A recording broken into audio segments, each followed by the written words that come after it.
Hi everybody, welcome into the Sporting News Studio. I'm Stephen Levine.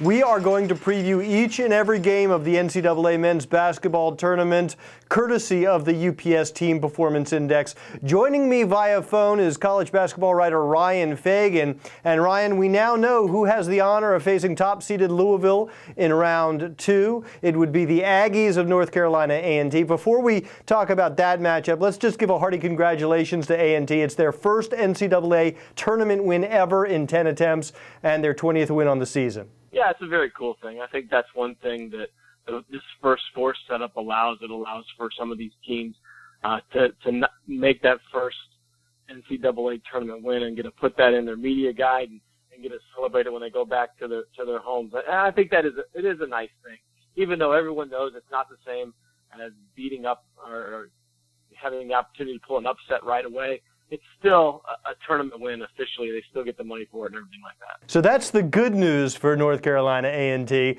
The bad news, I guess, is that they're facing top-seeded Louisville. If you look at the TPI numbers, there's a huge disparity, especially in the offensive numbers. North Carolina A&T's offensive measure is a pretty low 85.59. Is there any hope at all of this being the first 16-1 upset in the history of the tournament? Absolutely not. No, I don't think there's any chance in the world. Unless the top 6 or 7, Louisville players come down with the food poisoning or something a half hour before the game.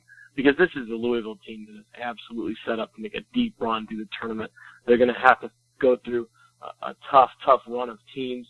No matter what kind of combination is, because that Midwest bracket is absolutely stacked. But this is not a game that the Cardinals have to worry about. If A&T was going to hang their hope on something, what would that thing be? Well, they need to have the entire team play like Bruce Beckford did against Liberty. He's a guy that came in, was 8 of 10 from the field, 16 points, 9 rebounds. And he's a guy that, they weren't necessarily counting on to have such a huge game.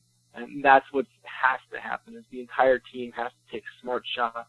They have to take good shots. And the biggest thing is they have to get the ball past half court, which is not an easy thing to do against Louisville. They have to play the best game that they've ever played. And even if they play the best game they've ever played, I still think Louisville wins this one by 10. Do I remember correctly that Louisville was actually your pick to win it all? They are. The Cardinals, I think the way that they have played down the stretch, and it's not just the Big East tournament. I mean, they, lost one game in basically the last couple months, and that was the 5 overtime game at Notre Dame. This is a Louisville team playing with a ton of confidence, playing with a ton of offensive flow. They're defending as well as they ever have.